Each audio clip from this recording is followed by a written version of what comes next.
Olá, o Se Liga na UFG está no ar. Hoje vamos dar continuidade à nossa série de programas pensados a partir dos 4 elementos. Nos episódios anteriores, nós falamos de água e de ar. Hoje, o assunto vai ser terra. Você vai acompanhar uma conversa de estúdio sobre direito agrário e também conhecer alguns projetos e pesquisas da UFG que lidam com solo. Fique ligado, o programa está apenas começando. Bom, a Chapada dos Veadeiros é uma das principais chapadas brasileiras e está localizada em território goiano. Rica em água e biodiversidade, ela contém muito valor em seu solo. E claro, não estou falando apenas do valor econômico. E é isso que você vai conferir agora.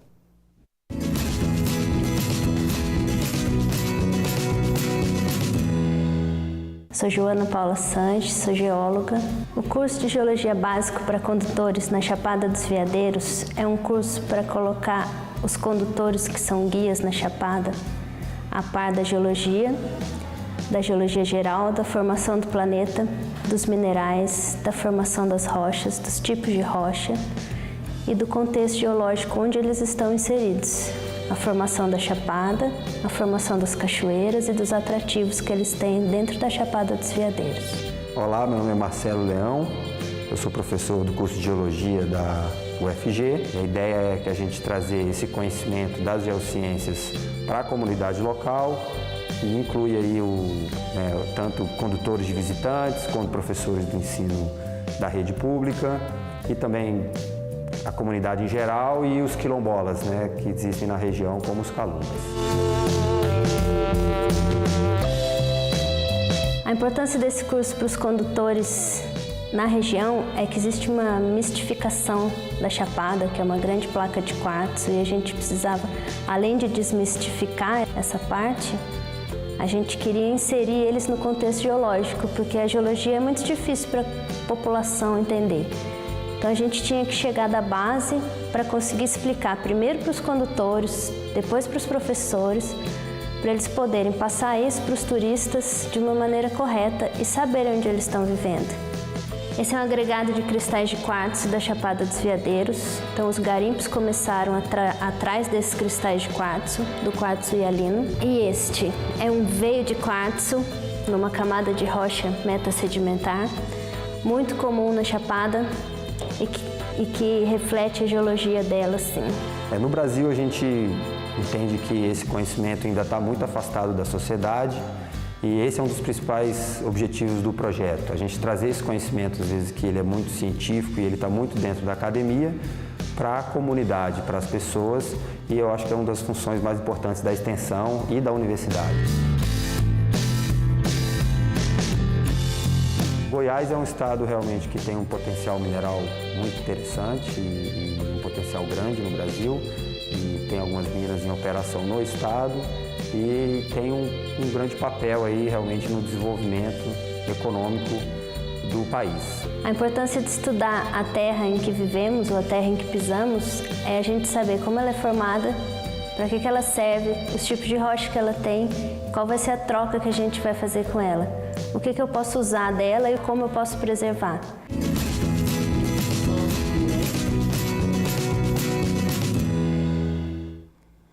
E como o assunto de hoje é terra, recebemos em nosso estúdio Cláudio Maia, professor da UFG. O Cláudio é historiador e tem também formação em Direito. Inclusive, está vinculado ao mestrado em Direito Agrário ao Direito Agrário da Universidade. Professor, muito obrigado por sua presença aqui no Se Liga. Obrigado, Marcelo. Eu agradeço o convite. Importante estar aqui nesse momento. A oportunidade, de estar nesse momento falando desse tema tão candente. Professor, para a gente começar, o que é direito agrário? Marcelo, direito agrário é um ramo do direito, que debate as questões da terra, debate as questões da sociedade que se vinculam com o tema agrário. É um tema que ele surgiu como um ramo do direito, para muitos, numa visão mais tradicional, a partir do Estatuto da Terra, em 1964, mas numa visão mais ampla, nós podemos dizer que o direito agrário, ele parte da concepção de que a terra e o debate, as relações sociais no campo, as relações sociais na economia, elas têm uma especificidade quando se trata do tema da terra e do agrário. Então, essa especificidade, o direito captou essa especificidade a partir de uma série de legislações que atendem especificamente a questão agrária. Então, vamos dizer assim, quando você fala de contrato, tem uma legislação específica sobre o contrato agrário. Quando você fala de relações de trabalho, tem uma legislação específica sobre as relações de trabalho no campo. Quando você fala de propriedade, tem um debate específico. Para muitos, o direito agrário tem um fundamento básico, né, que é a questão da função social da propriedade, porque está disciplinado no nosso ordenamento jurídico essa função social da propriedade da terra. Ela aparece com o Estatuto da Terra, primeiramente em 1964, depois foi constitucionalizada dentro da Constituição de 88.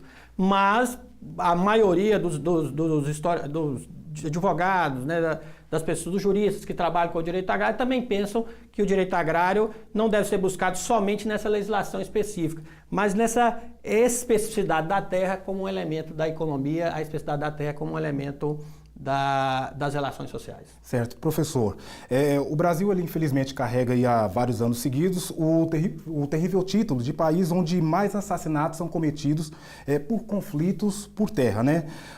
Entre as principais vítimas, nós temos aí os movimentos campesinos ou de trabalhadores rurais, os líderes indígenas e ambientalistas. Como o senhor avalia esse cenário? Olha, esse cenário nos revela uma impunidade muito grande em relação a esse tipo de crime. O assassinato de liderança, eu acho que é uma falha imensa do Estado brasileiro na garantia da luta pelos direitos. Porque uma liderança indígena, uma liderança sindical, uma liderança do movimento social, ele está lutando por direitos, e direitos que estão constitucionalizados. Quando o índio exige o seu espaço na terra, isso está constitucionalizado. Quando o líder dos movimentos de luta pela terra exige, né, a reforma agrária, isso está na Constituição. Então, eu acho que o que tem levado a esse grau exacerbado de mortes é mesmo a impunidade que esses crimes têm e é uma deficiência do Estado brasileiro, de não garantir o direito de manifestação, não garantir o direito de luta pelos direitos. Certo. Professor, daqui a pouco a gente continua esse bate-papo, porque o Se Liga agora vai para um rápido intervalo. Olha, aproveite esses minutinhos para você dar uma conferida no Instagram e no Twitter da TV UFG.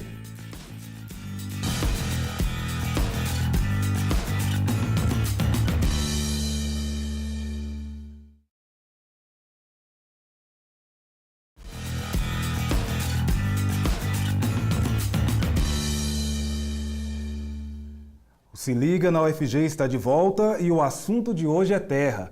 Em nosso estúdio contamos com a presença de Cláudio Maia, historiador com formação em Direito e professor na UFG. Professor Cláudio, no que diz respeito ao direito agrário e aos conflitos de terra, qual é a relação do momento em que o Brasil vive hoje na sua história? Marcelo, nós podemos dizer que a relação talvez seja a violência envolvendo a questão agrária e a questão da terra.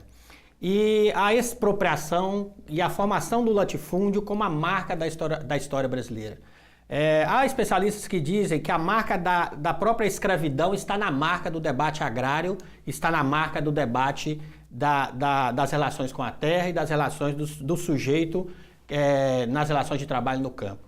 Então, nós podemos dizer que a situação que a gente vê hoje, ela reproduz essa situação histórica, né? A marca do latifúndio, a marca da escravidão e a marca da violência no debate sobre a questão agrária, na relação do homem com a terra. Porque no Brasil, o que a gente assistiu durante toda a sua história foi o reforço e a consolidação do latifúndio, né? A consolidação do latifúndio em relação a um caso de, vamos dizer assim,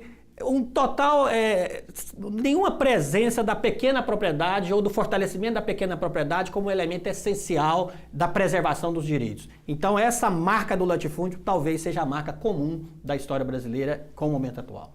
Certo. Professor, já a gente continua com mais perguntas. Agora nós vamos ver que a terra é fundamental para a produção de alimentos. Por isso, a Escola de Agronomia da UFG conta com um projeto que estuda as propriedades físicas e químicas do solo. Confira.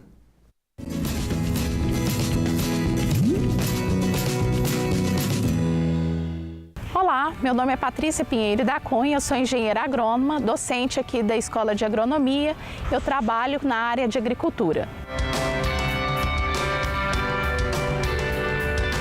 Basicamente, a terra é feita de constituintes minerais e constituintes orgânicos. Então, os constituintes minerais são aqueles constituintes originários da decomposição das rochas e os constituintes orgânicos vindos dos restos tanto de plantas como de animais. Pensando no bom desenvolvimento das plantas, então na terra a gente tem que ter constituintes químicos, físicos e biológicos. Dentro dos constituintes físicos, nós precisamos pensar em profundidade do solo, em porosidade, aeração. Dentro das características químicas do solo, nós temos que pensar em nutrientes, tanto requeridos em grande quantidade como em menor quantidade, que são os macros e micronutrientes.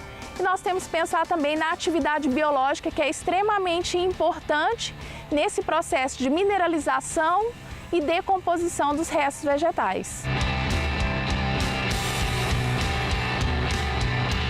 Na Escola de Agronomia existem sim trabalhos e grupos de pesquisa e extensão que trabalham essa questão da terra. Por exemplo, o GEMAS trabalha com essa parte de manejo agroecológico do solo. Nós temos o GPEA, que é o Grupo de Agroecologia e Agricultura Orgânica aqui na escola. Nós temos o Centro de Desenvolvimento Orgânico aqui de Agroecologia na Escola de Agronomia. Uma coisa que é importante a gente lembrar é que os alimentos orgânicos, para serem produzidos, eles não podem ser utilizados nem agrotóxico e nem a questão de adubos solúveis. Então a gente maneja o solo utilizando materiais orgânicos, então tanto plantas quanto animais, restos de plantas e restos de animais. A gente trabalha com rochas, né? Então utilizando materiais com rochas, e a gente trabalha também com a questão, né, do desenvolvimento biológico, mas também tem as linhas, né, as vertentes da agricultura convencional. Mas a gente consegue sim, com o trabalho que é desenvolvido na escola, ter um produto ou pesquisas de qualidades que vão gerar produtos orgânicos aí com uma qualidade excepcional.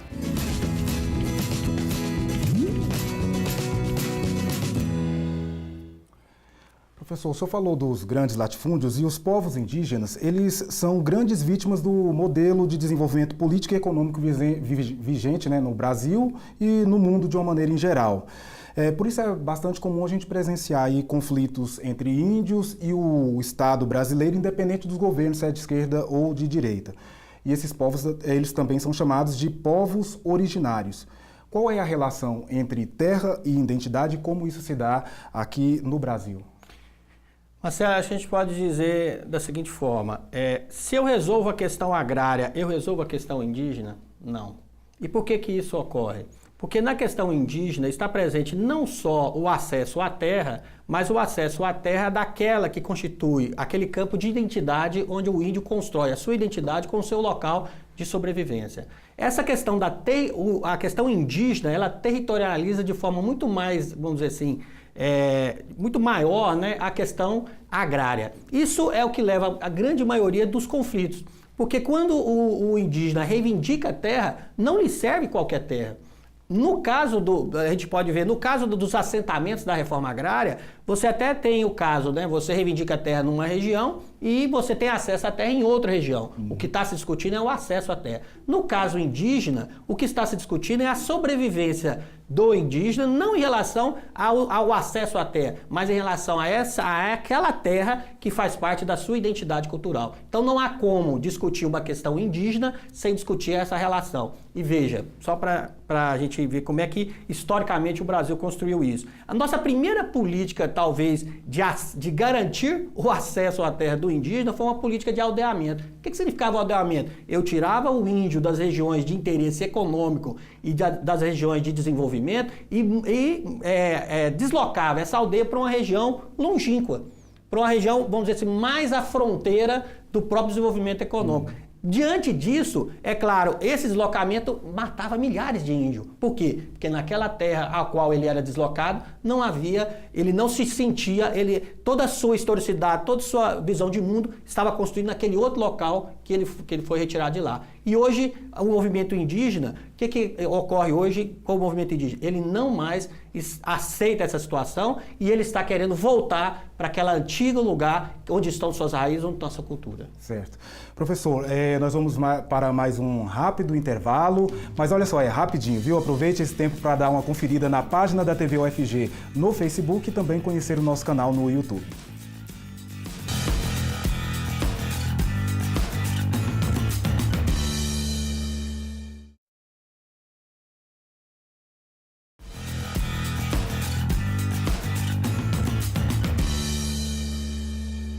Se Liga na UFG está de volta para o seu último bloco e o assunto de hoje é terra. Em nosso estúdio, contamos com a presença de Cláudio Maia, historiador com formação em Direito e professor na UFG. Professor Cláudio, qual é a situação em Goiás em relação aos conflitos por terra e direito agrário? Marcelo, infelizmente a situação em Goiás é preocupante. Preocupante por quê? Basicamente, esses conflitos que nós estamos assistindo hoje, que ocorrem no Pará, que ocorrem com os indígenas, eles que ocorreram em Goiás nessa grande proporção na década de 50, 60, alcançando até a década de 70. Mas hoje em Goiás nós temos um problema grave que é a criminalização dos movimentos sociais. A luta pela terra, os movimentos sociais, nós temos o caso de Goiás de militantes de movimentos sociais presos por reivindicarem a terra, né? Por estarem na luta de determinado tipo de comportamento que esses movimentos faziam há anos, né? Nesse comportamento em relação à busca do seu direito. E essa criminalização leva a que militantes sejam presos e essas prisões, na verdade, elas acabam, vamos dizer assim, são um atentado, né? Vamos dizer assim, à democracia e ao direito de reivindicação. Então, eu nomearia que o principal problema nosso em Goiás hoje é o processo da criminalização dos movimentos sociais. Certo. Rapidamente, para a gente encerrar, professor, existem alternativas para esse modelo de agronegócio que existe hoje, que é caracterizado aí por uma pequena elite econômica, que é proprietária de grandes porções de terra, né? E produz mais para exportação, como acontece aí, sei lá, há cerca de 500 anos. Marcelo, eu acreditaria, primeiro, a gente viu isso aqui nas matérias que passaram aqui no programa, né? Como existe alternativa e como essas alternativas passam por tecnologia, passa por investimento, passa por pesquisa. Mas o quadro da agricultura no mundo não é o latifúndio. O latifúndio não é a base da agricultura mundial. O latifúndio no mundo, talvez a grande agricultura moderna é a pequena e média propriedade com tecnologia. E no Brasil nós fizemos essa opção latifundiária. Então existe opção, o mundo prova que o latifúndio não é o elemento essencial da agricultura. A agricultura a base da agricultura é a tecnologia, mas essa tecnologia na pequena e média propriedade. Então existe alternativa e essas alternativas, é claro, são muito mais justas, vamos dizer, socialmente e justas do ponto de vista da alimentação, garantindo uma alimentação de qualidade, como a gente podia assistir em outras matérias aqui apresentadas no programa. Com certeza, professor. Muito obrigado mais uma vez por sua participação aqui no Se Liga na UFG. Marcelo, eu agradeço muito a oportunidade de estar aqui e chamo a atenção dos problemas que hoje nós estamos vivenciando. As notícias de mortes nos chegam a todo dia, né, dos conflitos, e eu acho que a sociedade tem que se posicionar na defesa do direito e na defesa de uma produção de alimentos saudáveis. Ok, muito obrigado, professor. Bom, no Vida no Campus de hoje você vai conhecer a Ana Paula, uma publicitária que ficou com tanta saudade da vida universitária aqui na UFG que não resistiu e voltou para fazer mestrado.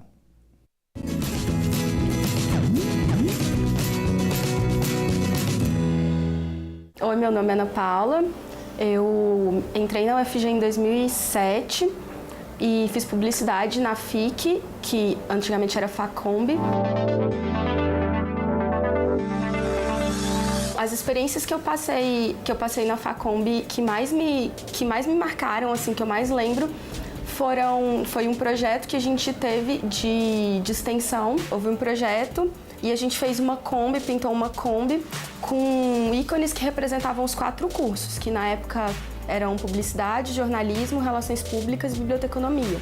E aí foi um colega meu que fez a arte e a gente foi uma equipe de mais ou menos uns 15 a 20 alunos que a gente desenvolveu isso em umas férias de julho. Outra coisa engraçada que aconteceu, que foi mais marcante, foi a viagem para Paraty. A gente, numa disciplina de audiovisual, foi para Paraty para desenvolver, para estudar, e a ideia era gravar um vídeo lá. E então a gente ficou alojado numa região muito periférica da cidade e a gente passou vários perrengues, assim, várias situações difíceis, mas foi muito engraçado. Depois que eu me formei, eu fui fazer outro curso, né? Fui fazer arquitetura na UEG, mas senti muita saudade da UFG, porque a UFG é uma instituição que sempre me contemplou, assim, que tem um senso de comunidade e de participação. E em 2016 eu fiz uma disciplina na cultura visual, que é o programa de pós-graduação da FAV, das Artes Visuais da UFG, da Faculdade de Artes Visuais, desculpa. E foi um retorno, assim, uma forma de voltar a conviver no ambiente universitário, porque eu passei 6 meses convivendo ali, fazendo a disciplina. Início de 2017, entrei para o mestrado da FIC. E eu gosto muito da UFG, é a universidade que tem um senso de comunidade, que eu acho que acolhe muito bem os estudantes. E a gente se sente realmente parte do espaço. Todo mundo é um pouco dono, assim, é um pouco nossa casa, um pedacinho. Quero tentar voltar para ser docente, assim, ter interesse pela carreira acadêmica, e o meu ideal é ser docente na faculdade, na UFG.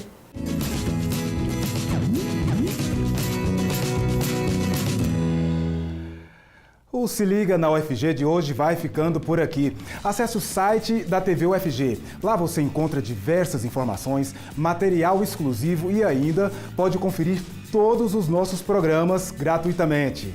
Nos vemos no próximo episódio. Até lá!